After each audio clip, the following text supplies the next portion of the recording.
Hello, welcome to the Basketball Soapbox on YouTube. I am your host, Daniel Daly. And in this one, I'm going to be giving reaction to my New York Knicks dodged a bullet by not trading for Donovan Mitchell.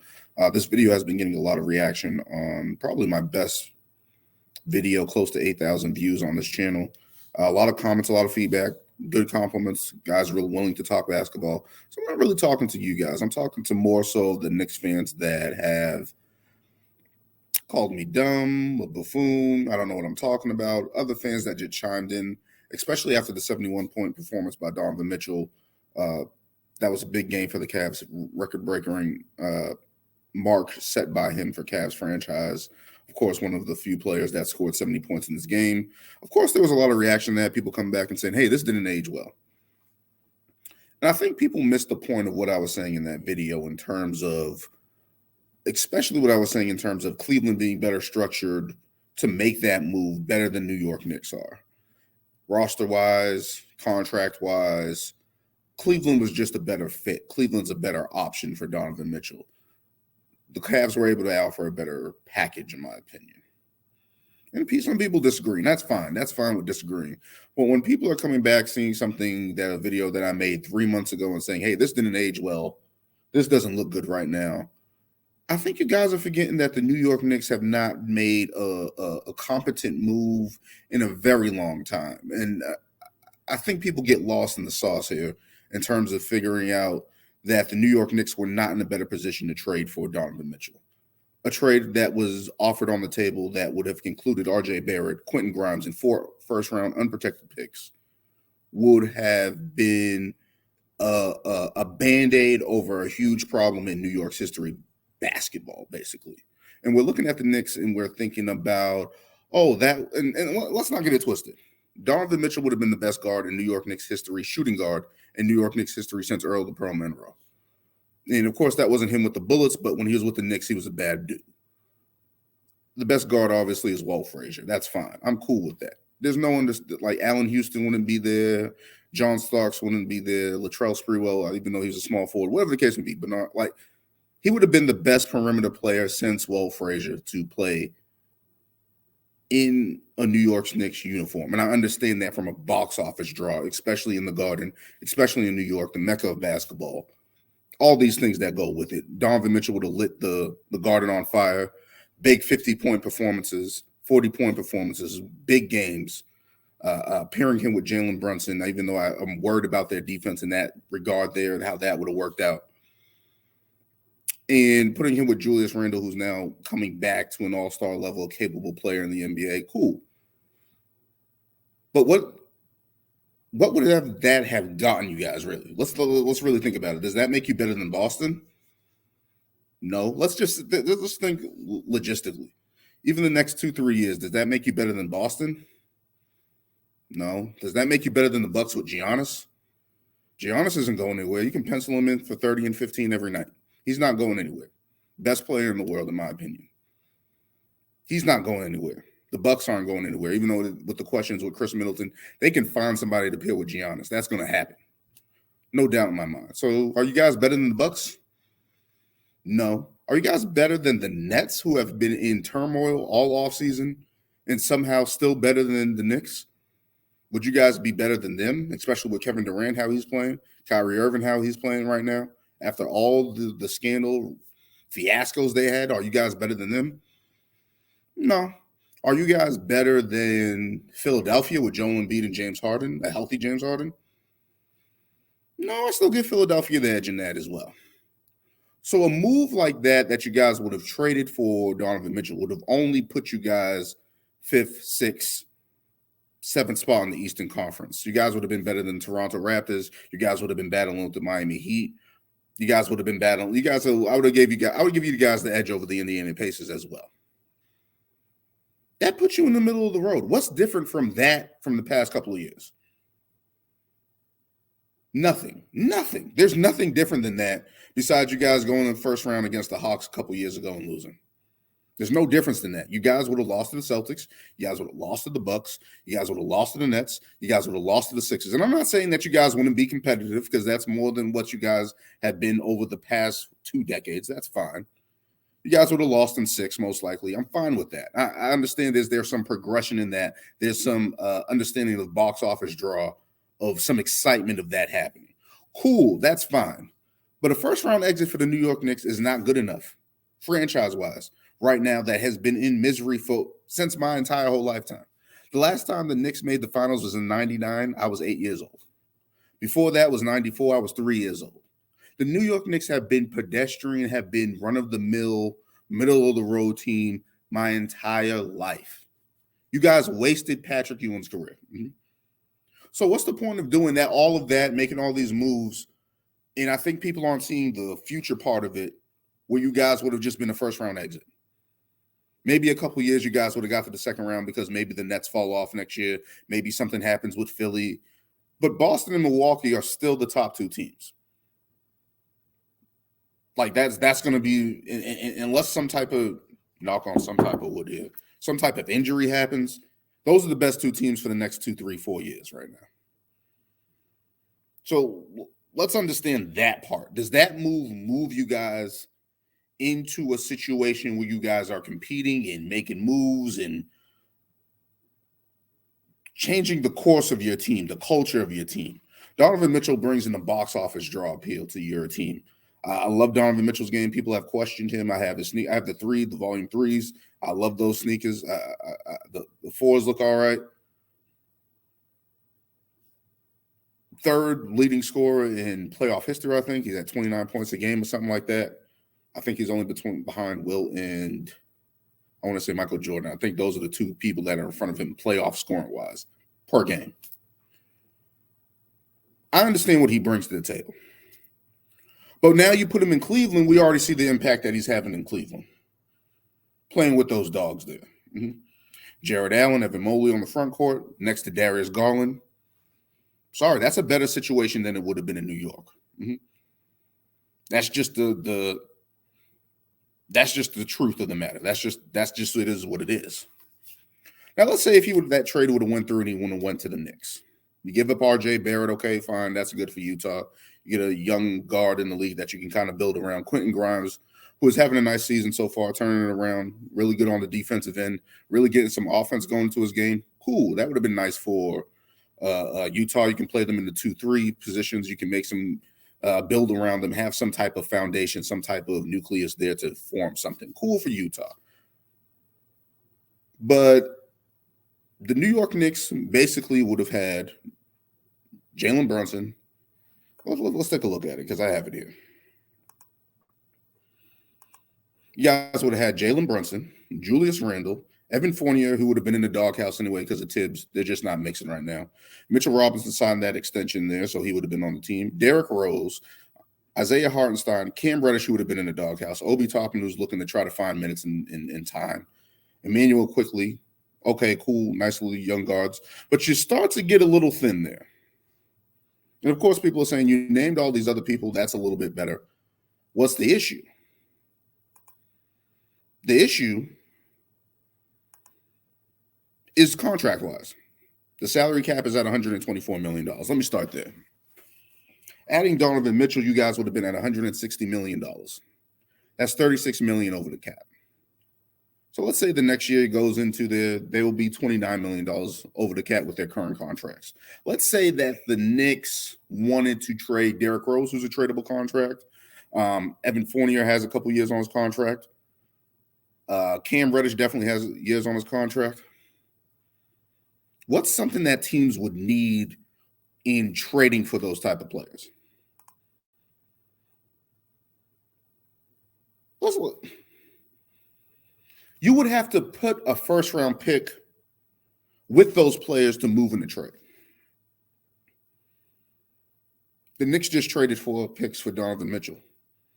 So you're giving up those picks for a player that's in that $15 million range of a Derrick Rose. If you put Derrick Rose and Evan Fournier together, that gets you to $33 million. That gets you in big-time player-type mode. That gets you basically in the DeMar DeRozan sweepstakes. That's just looking at contracts. DeMar DeRozan fits those bills there. Cool. So you would have had Jalen Brunson, Donovan Mitchell, DeMar DeRozan at some point, and Julius Randle with Mitchell Robinson. Cool, that's a great starting five. In the NBA, you need a bench. They probably would have figured that out. But you need picks in order to make that stuff happen. You just traded 4 to Utah. That's what that would have been. That's 4 picks to Utah that you don't now have to move in the trade. Okay, fine. Let's say you trade Derrick Rose, whatever the case may be. What does that put? Let's look at that. What does that put you in there with player contracts? Let's put that in that $15 million range there. That's right there with Derrick Rose's contract, I believe, $14, $15 million. That's Kevin Huerter, who's playing well in Sacramento. You're not getting him. Luke Kennard, could you get him possibly? What if I'm the Clippers? Why would I trade for Derrick Rose at that point? That's just another run-of-the-mill guard that fits that John Wall, Reggie Jackson pairing. That doesn't work for me. Will Barton, that's a nice player. That would have helped. Christian Wood, I don't see Dallas trading him. Wendell Carter Jr., if I'm Orlando, am I looking to move Wendell Carter Jr.? I can probably get a better package for him. KCP's not moving anywhere. Brook Lopez not moving anywhere. Doug McDermott's a nice shooter. I guess San Antonio would pair with him. But you need picks for those trades. Are the Knicks willing to give up another pick just to move Derrick Rose off their contract, off their books? I don't know about that. So these moves that you guys think that you guys would have made down the road or been able to flip somebody like DeMar DeRozan, that guy gets you to second round. Maybe you can compete for Eastern Conference. But I don't see you guys being better than the Bucks or the Celtics. I don't see that happening. So let's get to that $33 million range I was talking about. Would Pascal Siakam be a good move? Absolutely. I think that would be a good move to pair with Julius Randle, probably in the front court, because Siakam does have some experience playing center. That could work. You guys want to play for Karl Anthony Towns? Y'all know how I feel about Karl Anthony Towns. I don't think he's that guy. Drew Holiday's not getting traded at this point. Andrew Wiggins, that gets a lot of money off the books for Golden State, but Golden State's in win now mode. I don't see them doing that. I don't think that works for them. James Harden, I don't think he's coming to New York like that. That's a crowded backcourt. I don't think that's going to work. Brandon Ingram, I don't see him leaving New Orleans like that. D'Angelo Russell, feel free. If y'all want to do that, Minnesota will gladly do that just to get D'Angelo Russell off their team. SGA would be the target, but there's something wrong with those players that I named. Chicago Bulls, even though they would get cap space, they need picks. You guys traded those 4 picks unprotected to Utah in that Donovan Mitchell trade. That would have happened. So if I'm Chicago, why would I trade DeMar DeRozan to you guys when you guys can't offer me any picks, any value there of anything that's going to make me worth my while as a franchise? You guys don't have any picks. And another thing to think about, Chicago traded 2 first-round picks to get Nikola Vucevic. So they definitely need picks in that trade exchange. How does that? They're not going to trade him to you. Mm-hmm. Let's move. Bradley Beal. If I'm the Washington Wizards, yeah, I get rid of his contract, but I also want picks. There's better deals out there that a team that can make for me. Miami, Philadelphia can make a better offer for me for players, especially there to turn things around and build it.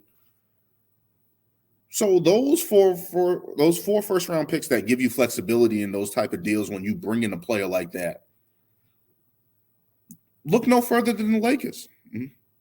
Look no further than the Clippers. 2 teams that traded for big stars and have no way right now to expand or build their team or make actual progress to have some type of hope, some type of direction to add value to those teams to bring in help for their star players. And the Clippers have a little bit more flexibility than the Lakers. But let's say the Lakers then. What flexibility do you guys have? Who's going to want Julius Randle's contract? There's already sketchiness of him getting that contract. People weren't sure that he should have deserved that contract. He made All-NBA. The Knicks gave him that money. Cool. Let's say you guys want to flip Jalen Brunson in a couple years, whatever the case may be. He's in that Fred VanVleet role, 20-6 guy. Does he make your team overall better? Yes, he's a good player. He's going to do that. But if I'm a team, why am I trading for Jalen Brunson at that contract and that money and all that stuff when you guys have no value to trade me picks for that? So all this stuff about me being dumb and me being a buffoon and all this other stuff like that in the comments, I don't think you guys are seeing it. I think you guys are nearsighted. I don't think anybody's thinking about the picture down the road of how NBA franchises should think. And actually, again, the Knicks, who have not made any good moves in their franchise history, actually, I think made a smart move. You didn't go all in. You didn't put all feet in the water like you did for Carmelo Anthony and then had no way to build a team, especially with Phil Jackson and coming in trading Tyson Chandler, who was former Defensive Player of the Year. No, he was Defensive Player of the Year in New York, I believe. So then you trade him for Berniani and it was Samuel Dalembert and Jose Calderon. So the Knicks just have a history of fucking up. Let's be honest, they just fuck up. So now you would have had that Carmelo Anthony situation where you would have had no picks, you would have had players on big contracts that nobody wanted, and you would have been stuck. And you would have been a first-round exit. Let's just look at the New York Knicks history. Since 2002, you guys have made the playoffs 4 times. 2013, you made the semifinals. I believe you beat Boston there where Jeff Green was our best player. Cool. And then you guys lost to Indiana in 6, where Indiana lost to Miami in the Eastern Conference Finals. That was Carmelo Anthony's best shot in the Eastern Conference, a considered weak Eastern Conference. Let's just put it that way. He got to the second round 1 time as the franchise guy. Donovan Mitchell here would have been in the same fate. Do I think, let's just say that the New York Knicks would have did this. They would have been in the middle of the road there. I'm still more confident in Miami to make moves to get ahead. Miami has had a better track record of making moves, getting more out of their guys, putting teams together than the New York Knicks. I'm more confident in Miami. Brooklyn, despite all the shit that they've been through, despite all the chaos, all the uncertainty, all the bad moves, all the dumb shit they did, I still have more faith in Brooklyn than the New York Knicks. Philadelphia with Daryl Morey, who's going to be aggressive. I have a better feel for that team making better moves than the New York Knicks. The New York Knicks do not make good moves.